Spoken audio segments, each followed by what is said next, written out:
So the next question that we have is how to produce, what is gene bank, and also the two types of gene bank, which is genomic library and cDNA library. Okay, gene bank is a stored copy of genetic information of a species in a preferred environment for conservation purposes. Now, the idea is quite simple. We at the moment we may not have the technology, but in the future we might be able to recreate the organism. If you watch movies like Jurassic Park, and for example, the idea of the movie is we get the DNA, somehow we got the DNA from the dinosaur. Maybe we obtain a dinosaur fossil, for example. Maybe they could get the DNA.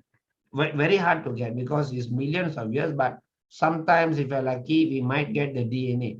Now in the Jurassic Park, the explanation is because we have the DNA, we use the DNA to recreate the dinosaur. Even though the dinosaur is already extinct, all the information to make a functional living organism is already in the DNA. If you can get the complete genome, complete, let's say the dinosaur, let's say it has 50 DNA. If you can get all the, you get one cell is enough, because inside the cell, inside the nucleus, it will have all the DNA. If all the DNA is intact, it's functional, we technically, in theory, we can recreate the organism. At the moment, the technology, as far as I know, is not available yet. Recreating an organism from the DNA, at the moment, I think we don't have the technology, but surely a lot of scientists are working toward it. One fine day, maybe the technology will be available. Once the technology is available, if you want to recreate, maybe for example, now some animals are extinct. Dodo bird, for example, quite famous. Dodo bird. But yeah. Dodo bird. It's extinct. They're quite famous in terms of evolution. Dodo bird. But let's say the DNA of the dodo bird is still kept. The complete genome is still kept in certain research centers. In the future, if the technology is available, by using this DNA, we can recreate the organism. That means an extinct species can be recreated. But now to do, that's what we call as conservation, to ensure the species continue to survive. But when the technology is available, at that time, you need the DNA. So you must start to store the DNA now itself. So storing the genetic material of the organism got many different methods. I think in the next chapter, we have more explanation. You can, like, for example, you can, for plants, you can store the seed, not this. I think under variation chapter, you will have this explanation, conservation. If you want to conserve a species, you might be able to store the zygote, or you might be able to store the seed of the plant. There are many conservation centers that do that. They store different species in case something goes wrong. In case the species become extinct, we still have the seed or the genetic material. We still store it. Maybe in the future, we can recreate the organism. That is the idea. It's like in case, safety. If the species become extinct, we still have the DNA. In the future, we might be able to recreate the organism. Now, that's where the question starts. If you want to store the DNA, how do you store a DNA? Now, and another thing is, you already know under the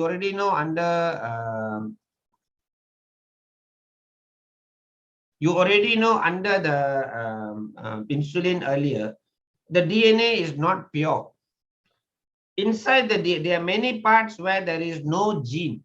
The DNA is long. There are many places where there is no gene. There are a lot of, there is DNA, but that part of the DNA doesn't have any information. We call it non-coding region. Inside the gene also, we have intron and exon. We only want the exon. The introns is also non-coding. So The DNA is not 100% information. There are many parts of the DNA that doesn't have any information, the non-coding region. So if you want to keep the DNA, complete DNA of a certain organism, if you don't care about what's in the DNA, you just keep all the DNA. For example, human, we get 46 DNA from the cell. We store all the 46 DNA. You store every DNA, whether the DNA got gene, no gene, you don't bother. You store all the 46 DNA. We call that genomic library. The first one that you have in the question, genomic library. The name itself, genomic library. The library stores the genome of the organism. Genome means complete genetic material. 46 DNA, we keep all the 46 DNA. We store them. But when you do that, some scientists argue why you keep, because you want to keep a lot of DNA, more cost. You need to do more processes needs to be done, more storage is needed. Some scientists argue why you want to keep everything, because some parts of the DNA is not needed. Why don't you only keep the coding region? Only the gene we keep. The others, non-coding, we don't keep. So if you're only storing the codes in the DNA, then we call it cDNA library. That's the difference. Genomic library, you store the complete genome. cDNA library, you store only the coding region. Both process, beginning first 2-3 steps different, after that same answer. And the answer is almost same with what you learned last week. Now, how do we do genomic library? I can simply say it to you. Same thing. You get complete DNA from a diploid cell. Human.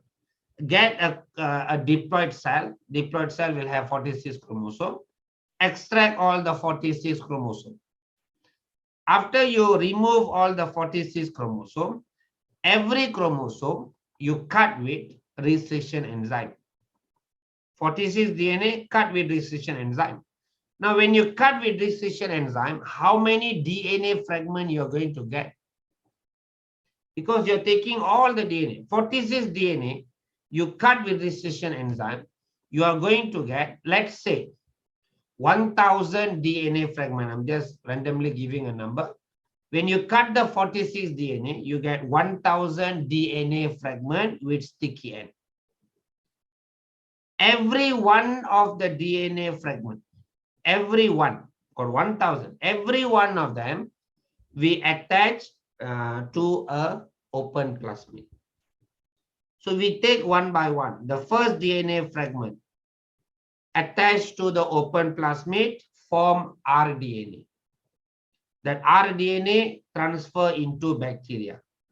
Do screening process. Identify the bacteria. Once you identify, clone, keep them. So that clones, the clones of bacteria has the first DNA fragment. Now take the second DNA fragment, do the same thing. Take the DNA fragment, attach to open plasmid, transformation, screening, cloning. Now you have the second clone. The clone only have the second DNA fragment. So you do one by one until all the 100,000 DNA fragment already stored. So what you have in the store, you have 1000 bacterial clones. 1000 bacterial clones. But when you add all of them, you can get back the 46 DNA. We take the 46, cut into smaller DNA fragment. Each DNA fragment transfer to bacteria. So the first clone have only the first DNA fragment. Second bacterial clone have the second DNA fragment. You have 1000 clones. Every clone will have one DNA fragment. When you add all of them, you get the complete genome of the organism. We store the bacteria. Now you see how troublesome this is. I'm just giving the answer 1000 and I'm just giving the number 1000. I think it's more than that. 46 DNA when you cut, because DNA is long. So when you cut with recession enzyme, how many DNA fragments you're going to get, how to separate the DNA fragment, a lot of work. But if you ask me my personal opinion, I prefer to store genomic library. I don't like cDNA library. Why? My personal opinion, the part that we call as non-coding might have some information that we don't know at the moment. Maybe we haven't come to stage to understand the DNA. Maybe the non-coding part has meaning. We don't understand the meaning now. So it's better to store the whole DNA. Maybe in the future, some other scientists suddenly discover, hey, last time you called this non-coding, actually this one got function. At that time, if you only store the coding region, then you can't recreate the human, for example, or any other species. So if you ask me, if I have a choice, I will keep the complete DNA in case in the future I need any of the DNA parts. So that is genomic library. So if I show you the note, you're supposed to add in here, but I'll just show you the previous notes. Yes, here. This is the one I just give.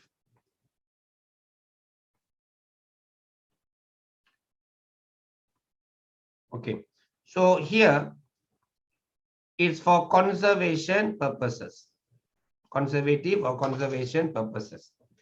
In case the species become extinct, we still keep the DNA, we still keep the genome. In the future, we might be able to recreate the organism. Because you want to create genomic library, you need to get all the DNA of a species. Genome means complete genetic material. So we get all the DNA. If the question asks you about human, we need to get all 46 DNA from the human cell. Every one of them, total nuclear DNA isolated from a diploid human cell must be diploid, because diploid organism has the complete genetic material. Once you get the DNA, after that, same thing. What you learned last week, right back. Cut the DNA, echo R1, ligation, transformation, screening, store the clones. If you see the rest of the answer, and I don't even have to explain to you. So you see what you do, you cleave with specific recession enzyme, form DNA fragment with sticky end. Cloning vectors, cleave with the same type of recession enzyme, produce open plasmid with sticky ends. Okay, so I see something here which I can actually use back. So earlier in my question, I used the word open plasmid, I used sticky end, I didn't use the word complementary. So maybe we can go back here and this question earlier. Adding the complementary will make the answer better. So it should be here. PUC 19 is cleave with eco R1 in the Lexia gene, obtain open plasmid with complementary sticky. The answer earlier, you get the mark. Why you get the mark? Because you are using the same recession enzyme, but adding the complementary makes it even better answer. Without this, also 1 mark, but writing this makes it even better answer. Going back here. So what we do is we cut. After we cut, we do ligation. After ligation, we get rDNA. When you get rDNA, you do transformation. After transformation, you do screening. After screening, you identify, you clone, and you store the clones. The complete genetic material of an organism is stored in the bacterial clones. We call this genomic library. So I can just use this picture. So we get total DNA, cut, you get DNA fragments. These are the DNA fragments.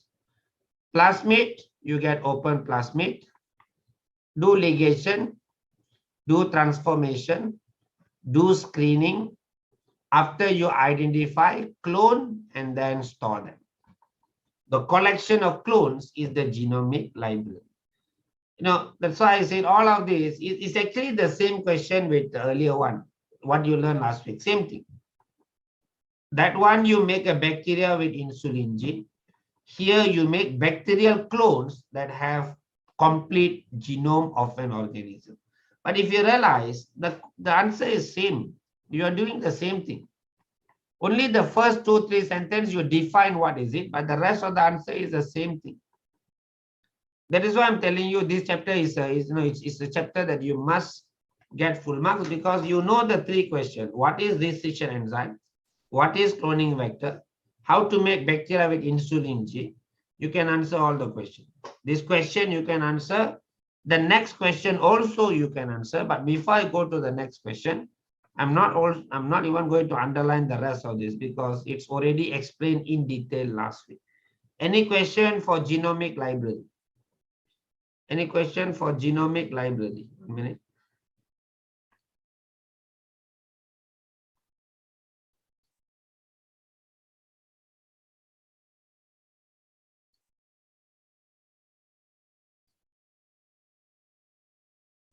Now, the next one is cDNA library. What is the difference? cDNA library means you only use the coding region. Now, how to get the coding region? Same thing with last week. Earlier, genomic library, you get all the DNA. Now, what you do? You get all the mRNA. Last week's question. You get the post-splicing mRNA. You get the because post-splicing mRNA only have the exon because we only want the pure code. Get all the post-splicing mRNA. If inside the 46 chromosome, let's say there is 1000 gene, you must get 1000 post-splicing mRNA. After that, do the same thing that you did last week. From post-splicing mRNA, reverse transcription, polymerization, you get DNA, and then you just follow with the answer we just give. Exactly same explanation. So ini pun saya tak perlu terangkan. So these are all bonus questions. So if you go bonus, if you understand what you learned last week. So now we are learning cDNA library. cDNA library means the clones only have the coding region. Sorry. So we are not using a post-splicing, we just use mRNA. So you get all mRNA. The rest of the answer is same. I'm not going to explain. cDNA, reverse transcription, you get single strand. mRNA, reverse transcription, you get cDNA. cDNA polymerization, you get double strand DNA. The rest of the answer is exactly the same.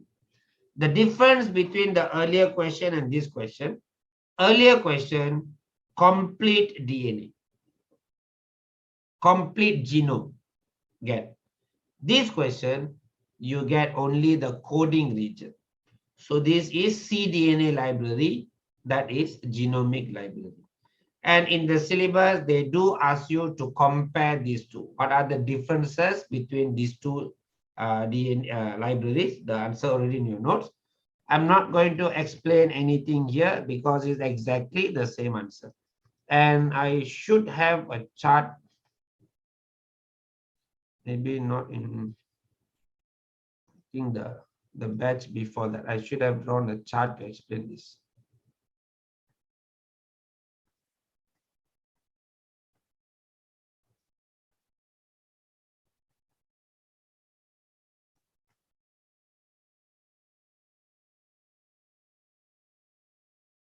Okay, this is what I created maybe 1 or 2 years ago. So cDNA library, actually here I'm using the all post-splicing mRNA, reverse transcription, you get cDNA, polymerization, you get double strand DNA that only have the exon. If you want to do cDNA library, if you want to do genomic library, then you get all the chromosomes from the human cell. Now, depends, after that exactly same answer. Once you get all the 46 chromosome, clip with restriction enzyme. Once you have the double-strand DNA, cleave with recession enzyme. You get many DNA fragments. Each DNA fragment, you do ligation with plasmid. So plasmid, open plasmid, do ligation. Each one of these, you store in clones. So this one, the blue DNA fragment store in clone. The red DNA fragment store in clone. This colonies becomes the library. If you take the whole DNA, genomic library. If you take only the coding region, cDNA library. Itu sahaja. And if we go back to here, we are done with this, we are done with this. And in the next page should be the differences. And the difference came out as essay in 2015. You can read through the differences. We already covered all of this. But again, if you have questions, you can ask. We are done with the chapter. And these are some of the past questions that you have. You can read through. All of them should be answerable. These are the kind of chapters. There's only 6 questions. Out of the 6, 3 is repetition of the first 3. So the first 3 questions you understand. By right, the whole chapter you already covered. Chapter 17 is huge. We take months to finish. This chapter, within 3 questions, we are actually this chapter, they should combine with chapter 19. Should make it into one chapter. Chapter 19 is also related to chapter 18.